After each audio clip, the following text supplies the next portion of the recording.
오늘 많이 애쓰신 분들과 함께하는 예배인데 좀 무거운 글을 옮겨 드리려고 합니다. 어떤 교회 주보에, 저는 감히 주보에 이런 내용을 못 실는데, 그래서 가능하면 권 목사의 글에도 생각에도 좀 좋은 글들을 적어보려고 애를 쓰는데, 어떻든 그 교회 주보에 실린 글을 제가 그대로 옮겨 놓을게요. 집안일이나 회사 일로 시간이 없고 너무 바쁘면 교회에 나오지 마시오. 하나님은 여러분이 기억하고 드리는 정성스러운 시간을 원하시지 다 쓰고 남은 자투리 시간을 원하지 않으십니다. 이런 일 저런 일로 쓰다 보니 물질이 없으면 헌금하지 마시오. 하나님은 여러분의 첫 열매와 정성을 받으시지 여러분이 쓰다 남은 물질을 받으시는 거지가 아니십니다. 집안일과 회사 일로 찌들고 힘들면 교회 봉사하지 마시오. 하나님은 찌든 마음과 귀찮은 마음으로 하는 봉사를 받을 만큼 구차하지 않으십니다. 하나님은 기쁜 마음으로 자원하는 마음으로 헌신하는 봉사를 받으십니다. 직분을 받고 그 직분을 잘 감당하지 못하려면 그 직분을 포기하시오. 하나님은 직분의 종류를 보시는 분이 아니고 그 직분을 얼마만큼 성실하게 잘 감당했는지를 보시며 맡은 자에겐 반드시 책임을 물으십니다. 계명을 지켜 정직하게 살고 투기하지 않으며 사랑을 실천하지 않으려면 차라리 기독교인이라고 자신을 드러내지 마시오. 하나님은 아들의 목숨까지 희생시키며 사탄의 손아귀에서 우리를 건지셨습니다. 그런데 구원받은 우리가 거짓을 행하고 시기한다면 그것은 배은망덕한 일입니다. 겉옷만 화려하게 그리스도인의 옷을 입었다고 그리스도인이 되는 것은 아닙니다. 하나님이 원하시는 것은 우리의 속사람이 진정한 그리스도인이 되는 것입니다. 오늘 이 시대 교회들이 이런 엄격함으로 신앙생활이나 헌신을 단속한다고 하면 아마 남한할 교인들이 아무도 없을 거예요. 그만큼 우리의 예배나 헌신이 어쩌면 신령과 진정이라든지 또 온 맘 다해와는 거리가 멀어졌고 그저 아무 때나 오셔서 자리를 빛내주시는 것만도 감사한 듯이 작은 헌신이라도 섬겨주시고 드려주시는 것만도 감지덕지라는 듯이 뒷구멍에서 호박씨를 까든 어쩌든 그저 보이는 곳에서의 그 가장된 신앙만 그럴듯하면 다 인정하고 넘어가려는 풍조가 만연하고 있다는 아마 그 반증일 것입니다. 그런 점에서 오늘의 본문은 어쩌면 무의미한 헛박같이 다가올 수도 있습니다. 아니 그 이상 어떻게 이럴 수가 있느냐 따질 만한 말씀이 될 수도 있어요. 그렇잖아요.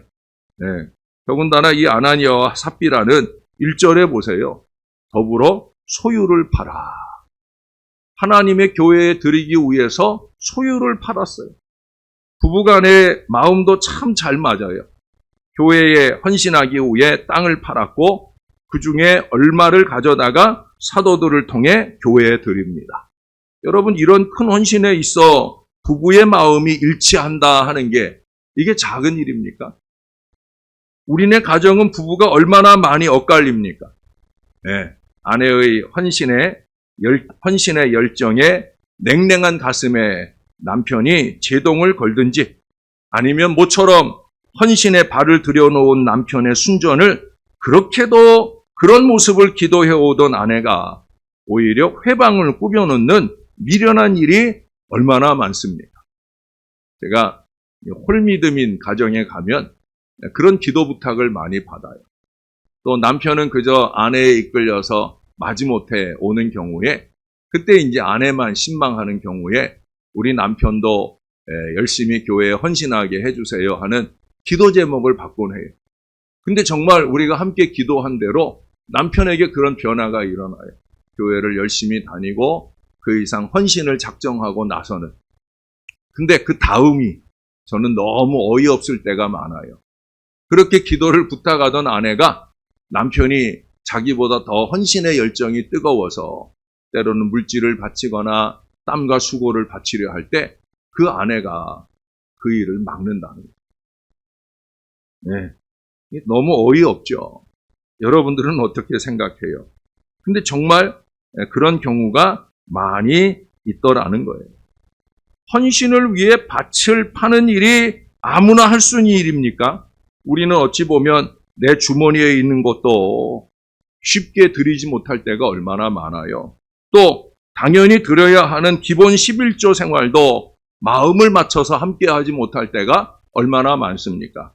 그게 부담이 돼서 또 얼마나 잘 도망을 칩니까?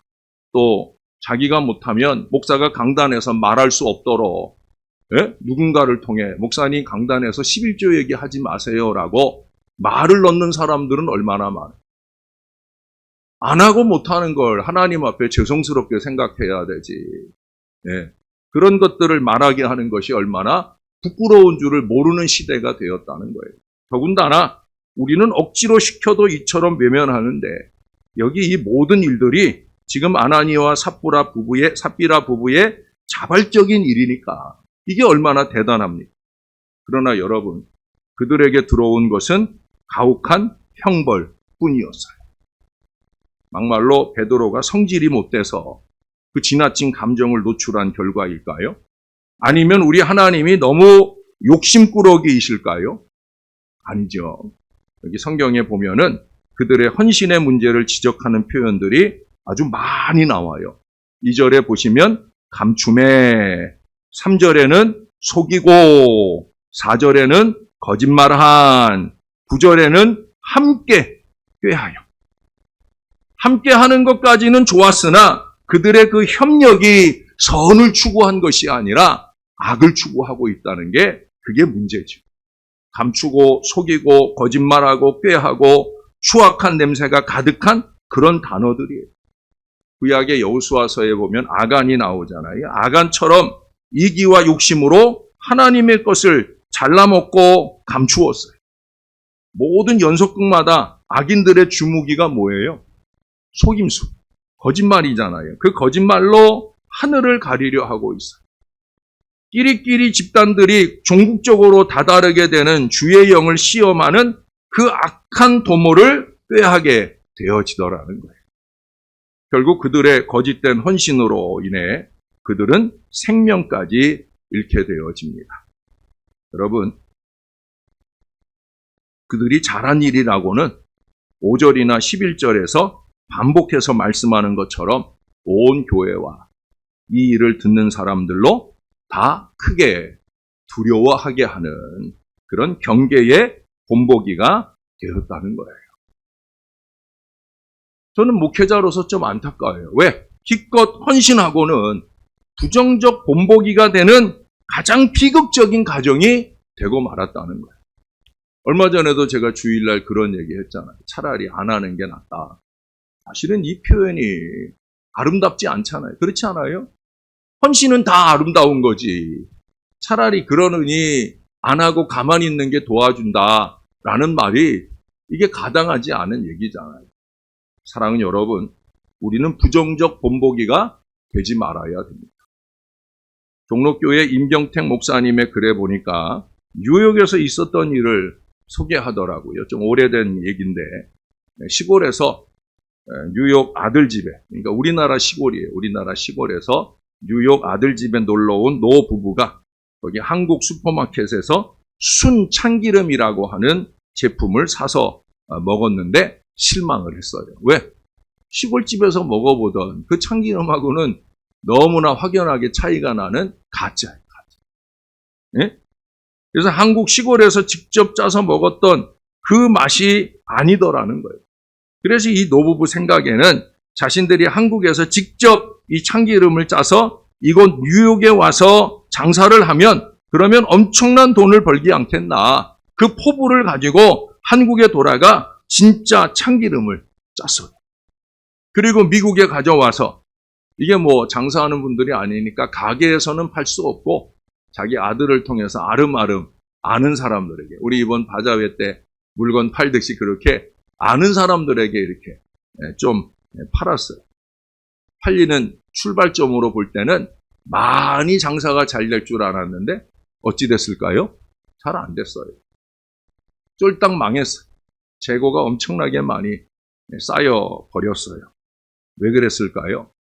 그 참기름을 팔면서 포장지에다 이름을 진짜 순 참기름이라고 그렇게 적어서 팔았는데도 불구하고 안 팔린 이유가 뭘까요?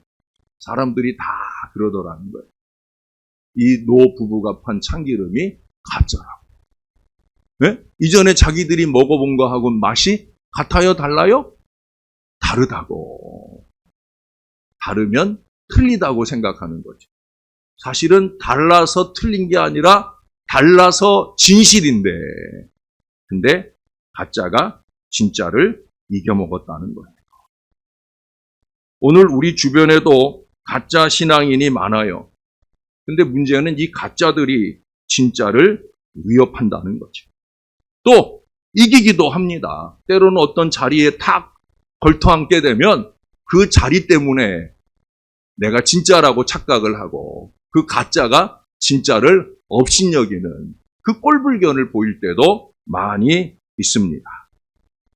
경건의 모양은 갖췄으나 경건의 능력이 없는 그런 사람들이 많아요. 예배의 모양은 있으나 신령과 진정한 예배가 없어요. 헌신의 모양은 있으나 온맘 다한 헌신이 없고요. 그 헌신을 통해 자기를 드러내려고 하는 목적이 더 큰 그런 모습을 보일 때도 많다는 거예요. 기도의 모양은 있으나 부담 가는 하나님의 뜻은 다 내다버리고 다 자기 맘대로 하고 삽니다. 오늘날 교회를 빙자한 거짓, 하나님을 빙자한 거짓이 얼마나 많은지 몰라요. 가짜가 진짜같이 활보하는 그런 세상, 죄송한 표현이지만 그런 교회가 되어가고 있어요. 속지 말아야 할 것입니다. 아니, 속이지 말아야 합니다. 목사의 눈은 가려도, 성도들의 눈은 가려도 하나님의 눈은 가릴 수 없다고 그랬잖아요. 사실은 목사 눈도 잘 못 가려요. 다 보입니다.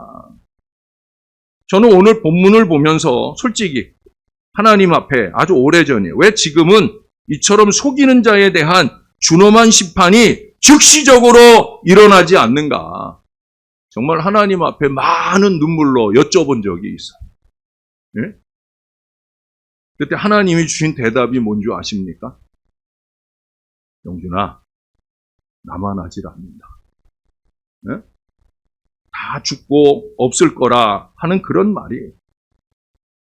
그렇다고 너는 진실 아니야? 네? 어쩌면 그 질문까지도 하나님께 들었을 수도 있을 거예요. 참 가슴이 아팠습니다. 여러분, 우리가 잘못할 수 있어요. 사람이니까. 저도 얼마나 많이 잘못합니까? 그러나 속이지 말아야 되는 거예요.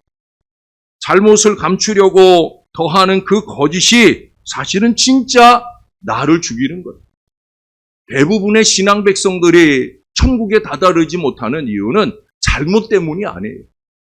그 잘못에서 돌이켜 회개하지 않는 어리석음.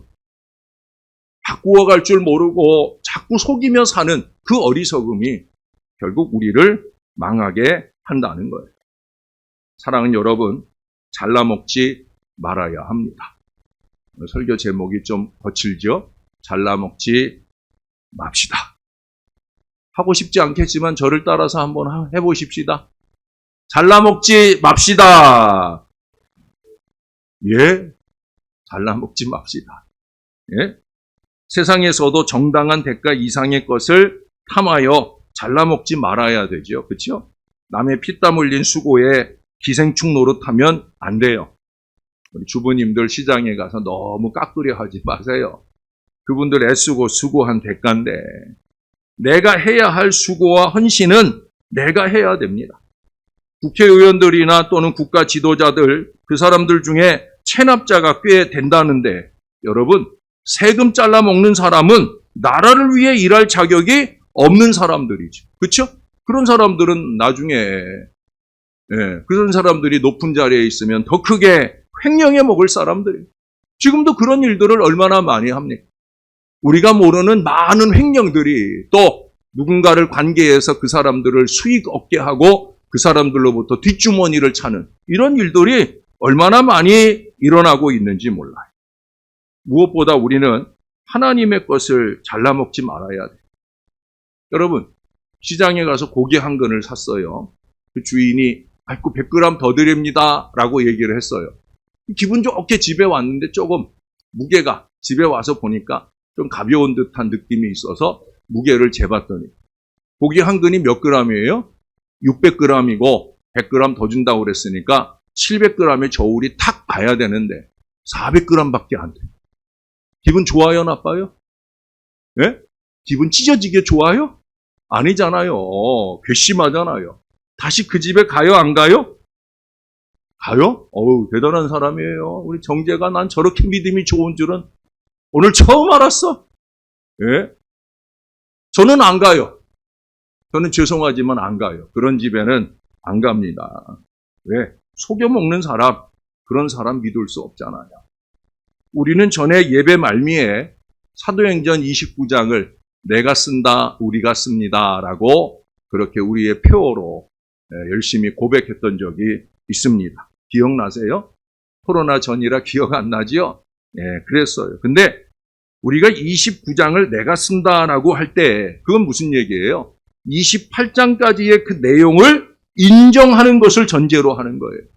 사도행전 28장까지의 그 교회와 성도들의 신령한 신앙생활을 오늘 우리의 신앙으로 받아들이고 그러고 이제 29장의 역사를 이어가겠다. 바로 그 다짐이에요. 왜? 그래야 29장을 제대로 쓰게 되는 거거든요. 전 정말 우리 교회가 저나 여러분이 사도행전 29장을 써나가는 행복한 교회였으면 좋겠어요. 어제 바자회를 위한 온 교회, 오래간만에 온 교회가 아주 들썩들썩 또 지역의 많은 사람들이 우리 교회를 저절로 찾아보게 되는 어떤 어르신들은 갔다가 또 오고 갔다가 또 오고 그래서 오늘 많이 샀다고 뭐 공짜로 주는 거 없냐고 그래서 제가 마스크도 집어주고 수건도 집어주고 그러기도 했어요. 얼마나 감사해요. 어떻든 자주 와서 우리 거를 이렇게 가져가는 건 그냥 뭐 물건만 좋다고 사가는 거겠습니까? 초대교회 성령의 역사의 시작은 잘 아시는 대로 사도행전 1장에서 120문도의 그 마가의 다락방에서 오로지 기도에 힘쓸 때 어느 누구도 그 당연한 기도의 시간들을 그 어떤 이유나 핑계로도 잘라먹지 않고 온전히 지켜낼 때 이루어진 것을 잘 압니다. 우리가 우리 기도를 잘라먹지 않을 때 하나님도 우리에게 부어주실 그 은혜를 잘라서 내놓지 않으십니다. 하나님의 은혜는 결국 우리의 불성실로 우리 스스로 잘라내는 줄을 알아야 됩니다. 기도를 잘라먹는 것은 은혜와 축복을 잘라먹는 가장 어리석은 일인 줄을 우리가 잊지 말아야 되는 거예요. 오래전 저희 아버님 추도일이고 봄이에요. 그리고 그 다음 주간에 어머님 생신이 있기 때문에 우리가 항상 같이 두 가지를 얼러서 합니다. 근데 원래 예정되었던 추도일 그날 못하고 그 다음 날 모이기로 했어요. 그것도 그 다음 날에 우리 어머니가 보통 그때 제천에 사셨었는데 제천에서 올라와서 그 시간을 가지면 세 아들 중 어느 아들 집에서 하룻밤은 주무시고 가셨었는데 그날은 시간이 없다. 그래서 저녁에 모여서 잠깐 추도식하고 식사하고 어머니는 그 밤에 내려가셔야 된다는 거예요. 그래서 우리가 궁금한 마음에 왜 그렇게 서두르시느냐, 왜 시간을 미루고 왜 서두르느냐, 그것도 평상시 모이는 주일이 아니고 평일날 저녁에 잠깐 그러고 가시느냐 했더니 어머니가 그 당시에 제천 명락교회를 섬기셨는데 그때 그 섬기시는 교회가 그 주간 특세 기간이랍니다. 더군다나 총동원 주일을 앞두고 매일 기도하고 매일 전도하고 그의 총동원 전도주일 전체 출석 목표가 2,000명. 2,000명 되는 게 목표라는 거예요. 근데 그날 2,000명이 안 되면 목사님들이 다 삭발하기로. 네. 담임 목사님이 강단에서 딱 선포를 하고 부교육자들까지 다 큰일 났어요. 김 목사님이나 김 전사님이 김 전사님 이제 이달 말에 안수 받는데 이제 삭발한 목사가 될 수도 있어요. 네? 그래서 그 삭발한 모습 안 보려고. 그렇잖아요, 여러분. 목사님들이 머리 빡빡 깎고 지나다니는 거 볼만해요? 제 얼굴에 삭발했다고 생각해 보세요. 상상이 안 가잖아요. 상상하기도 싫잖아요. 그러니까 교인들도 그런 거 보지 말자고 온 교회가 난리라는 거예요. 예? 죄송하게도 제가 목사님들의 그 협박이 통하는 걸 보니까 이번에는 하나님께서 하나님의 역사를 보겠네요라고 말씀을 드렸어요. 그리고 그날 추도식 때 우리도 그 교회에 2,000명 출석을 위해서 간절하게 기도도 했어요. 네? 여러분, 우리 교회는 진짜 삭발하게 될까봐 제가 그 선언을 못해요. 죄송합니다. 어떻든 우리가 기도를 잘라 먹으면 역사를 보지 못해요. 성령을 받은 초대교회는 부활의 증인으로서의 그 사명을 잘라 먹지 않습니다. 사명은 절대 잘라 먹어서는 안 되는 거예요. 자원에서 시작했다고 내 맘대로 시작한 줄로 알면은 안 되는 거예요. 설사 내 맘대로 시작했어도 그만두는 건 내 맘대로가 아니에요. 오늘날 한국교회는 반대입니다. 억지로 밀려서 시작을 하고 내 맘대로 그만두려 합니다. 초대교회는 사명 때문에 많은 핍박과 위협을 받았잖아요. 그러나 그들은 결연했어요. 그 앞에 4장 19절이나 우리 본문 뒤에 5장 29절에 같은 표현들이 반복돼요. 하나님 앞에서 사람의 말 듣는 것보다 하나님의 말씀 듣는 것이 더 옳도다. 죄송하지만 저는 이 기준에 선명한 목사입니다. 사람의 말 듣는 것보다 하나님의 말씀 듣는 것이 더 옳도다. 그게 바로 초대교회 교인들의 선언이었고요. 그 선언에 목숨도 걸었어요. 제발 사람 말 듣고 사명을 잘라먹지 마시기를 바랍니다. 제발 다른 사람, 특히 가족이 사명을 잘라먹게 하지 마시기를 바랍니다. 아나니아와 삽비라 부부는 물질을 잘라먹고도 죽었는데 그보다 더 중요한 이 헌신의 사명을 잘라먹고 죄송하지만 우리가 살기를 바랄 수는 없을지도 모릅니다. 성령의 더 충만한 은혜, 행복한 교회 생활은 그것이 어떤 것이든 사명을 잘라먹지 않을 때 더욱더 넘치게 되는 것임을 잊지 마시기를 바랍니다. 사도행전 20장에 유도고라고 하는 청년은 그 드로아에서 이루어진 바울의 고별 부흥이에요. 이제 바울에게서 마지막 육성 설교를 듣게 되는 거예요. 얼마나 교인들이 간절한 마음으로 모였겠어요. 그래서 이 유도고라고 하는 청년은 자리가 없어서 그 말씀을 창가에 걸터 앉아서, 왜? 자리가 없으니까 창가에라도 앉아서 시작은 간절하게 시작을 했어요. 근데 잘 아시는 대로 어떻게 됐어요? 말씀을 잘라 먹었잖아요. 대충 말씀을 듣다가 깊이 졸면서 결국 말씀을 잘라 먹다가 밑으로 나가 떨어져 죽었다는 말씀이 나와요. 다행히 바울이 살려주지 않았다면 결국 자신의 생명을 자신이 잘라먹을 뻔한 그 순간을 봅니다. 근데 정말 그렇습니다. 말씀을 잘라먹는 일은 설교를 들을 때만 아니라 그 말씀을 하나님의 말씀으로 받아서 삶 속에서 이루어 갈 때 사실은 더 많이 일어나잖아요. 이번 주에 우리 목사님 이런 말씀 했는데 여러분들이 한 주간 동안 삶의 자리에서 그 말씀과 관계된 그런 상황을 맞닥뜨리게 될 거예요. 그때 편하게 산답시고 그 말씀을 잘라먹어 버리면 그 말씀이 보장해 주는 축복이나 역사를 경험할 수 없다는 거예요.